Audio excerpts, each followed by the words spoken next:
예수 그리스도의 그 말씀을 맡은 자로서 진리 가운데 더욱더 당당하게 살아갈 수 있는 우리 모두가 되기를 간절히 바랍니다. 안녕하세요. 이태희 목사입니다. 오늘도 우리에게 귀한 날 주신 주님께 감사를 드립니다. 오늘도 주님과 함께 동행하면서 승리하는 은혜의 날이 될 수 있기를 간절히 바랍니다. 오늘 우리에게 은혜를 주실 하나님의 말씀은 예레미야 29장 24절에서 32절까지의 말씀입니다. 제가 세번역 성경으로 읽겠습니다. 만군의 주 이스라엘의 하나님께서 느헬람 사람 스마야에게 전하라고 하시면서 나에게 말씀하셨다. 스마야는 이미 자기의 이름으로 예루살렘에 있는 모든 백성과 마아세야의 아들 스바냐 제사장과 모든 제사장에게 편지를 보냈었다. 스바냐에게 보낸 편지의 내용은 다음과 같다. 스바냐 제사장님, 주님께서 여호야다 제사장을 대신하여 제사장님을 주님의 성전 감독관으로 세우셨을 때에는 제사장님께서 예언자 행세를 하는 미친 자들을 다 붙잡아 착고를 채우거나 목에 칼을 씌우는 일을 맡기시려고 그렇게 하셨습니다. 그런데 지금 제사장님께서는 어찌하여 아나돗 사람 예레미야가 여러 사람 앞에서 예언자처럼 행세하는 것을 책망하지 않았습니까?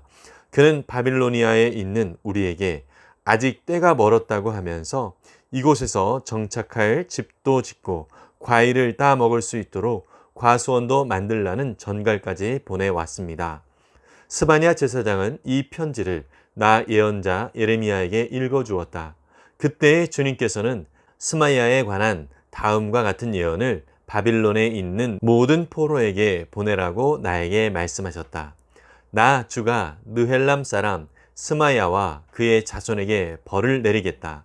나는 그를 예언자로 보내지 않았는데 그는 마치 자기가 예언자라도 되기나 한 것처럼 예언하였고 너희에게 그 거짓 예언을 믿게 하였다.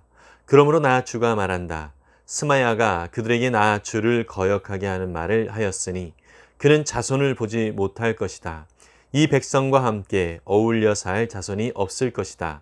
또 내가 지금 내 백성에게 베풀 복을 마련하고 있지만 그의 자손 가운데는 그 복을 누릴 사람이 없을 것이다. 나 주의 말이다. 아멘. 예레미야는 하나님께서 주신 메시지를 백성들에게 전하고 또 백성들에게 하나님 앞에 돌아오도록 그리고 그 말씀 가운데 거할 수 있도록 예언자로서의 그 사명을 감당하고 있었습니다. 그러나 이 예레미야를 가장 힘들게 하는 것 중에 하나는 거짓 예언자들이 예레미야의 하나님의 메시지와 정반대의 메시지를 증거하면서 백성들을 현혹하는 것이었을 것입니다.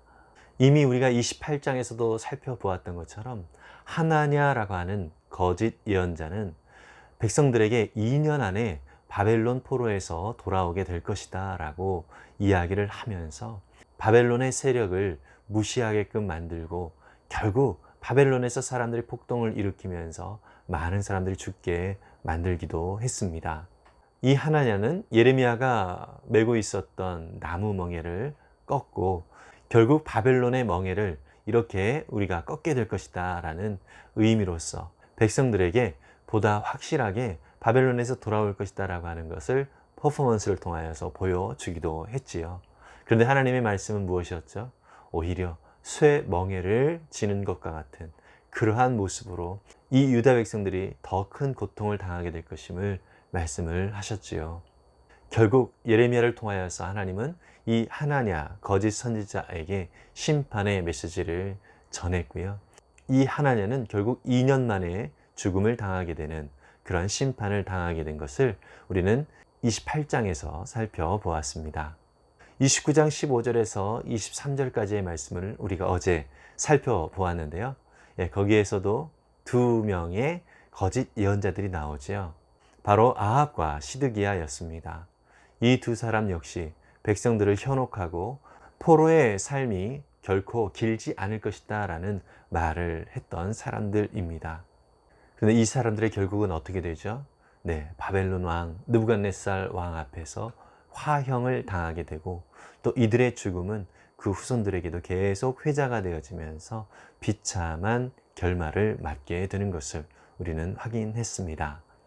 오늘 우리가 읽은 본문 속에서도 거짓 예언자 한 사람이 더 등장을 합니다. 바로 스마야라고 하는 사람인데요. 이 사람은 바벨론에 있으면서 그 이전의 거짓 예언자들과 마찬가지로 사람들을 현혹을 했던 그러한 선지자였습니다. 그런데 이 사람이 예레미야가 보낸 편지에 대하여서 분노를 하고요. 오히려 이 스마야는 자신이 이 예루살렘에 살고 있는 제사장들과 그리고 백성들에게 예레미야를 처벌해 주라고 편지를 썼습니다. 특별히 예루살렘의 제사장으로 있고 또 성전 감독관으로 있는 스바냐라고 하는 사람이 있었습니다. 스마야는 이 스바냐에게 그의 권세를 이용하여서 이 예레미야를 처벌해 달라고 간곡하게 부탁을 하고 있었고요.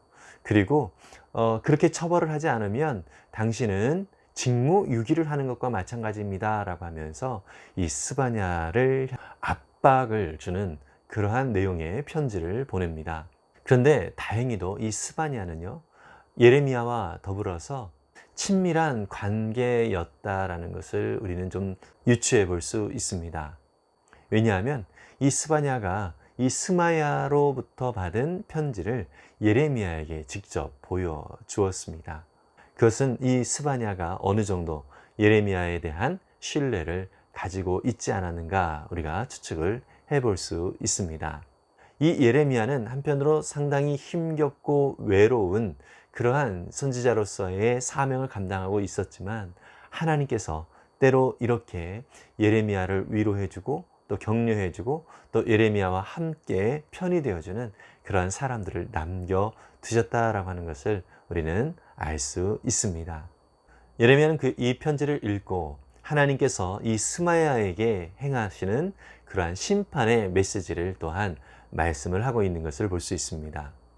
이 스마야가 결국 하나님을 거역하는 일을 했기에 바로 이 스마야는 자손들을 보지 못하게 될 것이고 또 있는 자손들도 복을 누리지 못하는 그러한 심판의 메시지를 하나님께서 이 예레미야를 통하여서 하도록 하십니다.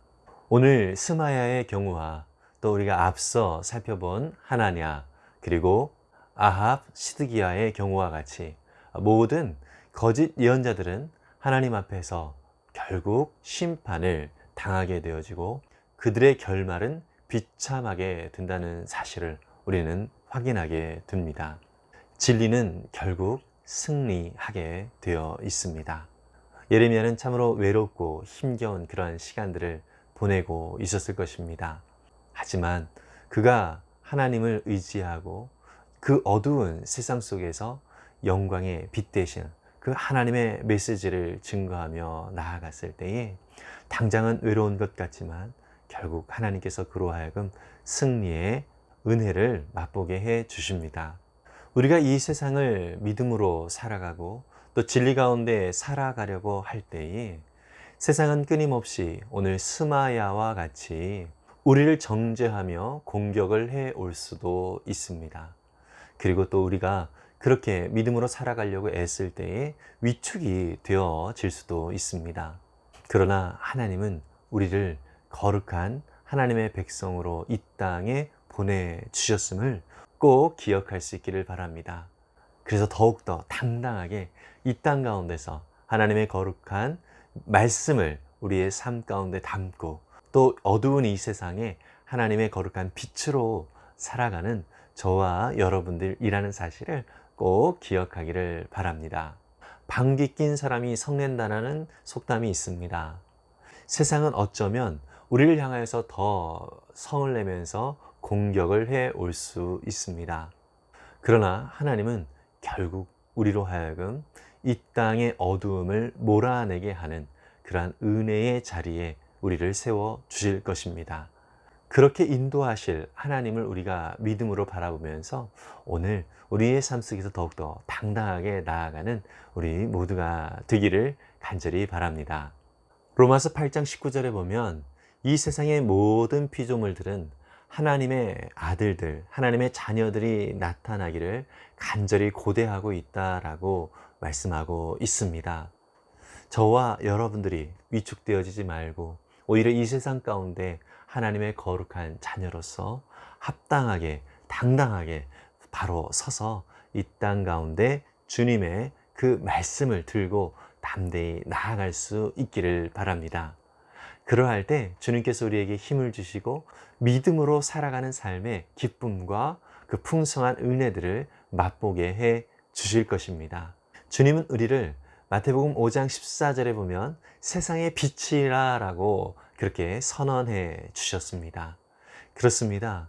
저와 여러분들이 있는 그곳은요, 이 땅의 모든 어두움들이 몰아가게 되어지는 빛된 삶으로 우리가 부름을 받았다는 사실을 꼭 기억하고요. 예수 그리스도의 그 말씀을 맡은 자로서 진리 가운데 더욱더 당당하게 살아갈 수 있는 우리 모두가 되기를 간절히 바랍니다. 기도하겠습니다. 사랑의 주님, 오늘도 스마야라고 하는 거짓 예언자가 오히려 기고만장하여 예레미야를 처벌하지 않는다고 제사장 스바냐에게 압박을 주기도 한 것을 살펴보았습니다. 주님, 이 세상 가운데 믿음을 지키고 살아가는 것, 거룩한 하나님의 백성으로 살아가는 것이 그리 쉽지는 않습니다. 우리를 공격하는 이 세상에 많은 악한 세력들이 있습니다. 그러나 주님, 그것은 우리가 믿음으로 살아가기 때문에 그러한 악한 세력들이 우리를 향하여 공격하고 있다는 사실을 우리가 기억하면서 더욱더 담대하게 이 땅에 하나님의 거룩한 자녀로서 또 이 세상의 빛으로서 살아갈 수 있도록 용기와 힘을 더하여 주시옵소서. 우리는 거룩한 하나님 나라의 자녀입니다. 오직 하나님의 말씀을 붙들고 이 땅에 하나님의 귀한 뜻을 드러내는 거룩한 백성답게 온전히 세워질 수 있도록 주님, 오늘도 우리에게 성령의 충만함으로 채워주시고 진리의 말씀으로 가득 채워주시옵소서. 이 땅에 하나님의 말씀을 붙들고 담대히 나아가는 우리를 통하여서 이 어두움이 몰아가는 그러한 은혜를 맛볼 수 있도록 오늘도 우리를 사용하여 주시옵소서. 감사드리며 예수님의 이름으로 기도했습니다. 아멘. 하나님의 거룩한 자녀로서 이 땅 가운데서 진리의 말씀을 붙들고 살아가는 것이 참 쉽지 않습니다. 오히려 이 세상의 공격을 당할 수도 있는 것입니다. 그러나 하나님은요, 결국 그 진리로 살아가는 자는 승리하도록 인도해 주시는 분이십니다. 저와 여러분들이 이 세상 가운데 하나님의 진리의 말씀을 붙들고 살아가는 거룩한 하나님의 자녀라는 사실, 이 정체성을 끝까지 마음에 붙들고 또 주님의 귀한 뜻을 따라서 믿음으로 어두운 세상에 빛된 진리의 말씀을 드러내는 그러한 삶을 살아갈 수 있기를 바랍니다. 그렇게 살아갈 때에 때로는 우리 가운데 힘겹고 어려운 상황으로 인하여서 눈물을 흘리는 경우도 있기도 합니다. 그러나 요한계시록 21장에 보면 새하늘과 새 땅이 이 땅 가운데 세워질 때에 주님께서 모든 성도들의 눈물을 닦아주신다라고 말씀해 주고 있습니다. 저와 여러분들의 오늘의 삶이 진리의 말씀을 붙들고 굳건히 살아가면서 하나님 나라의 아름다운 스토리를 오늘도 만들어 갈 수 있기를 간절히 바랍니다. 하늘 복 많이 받으세요. 샬롬.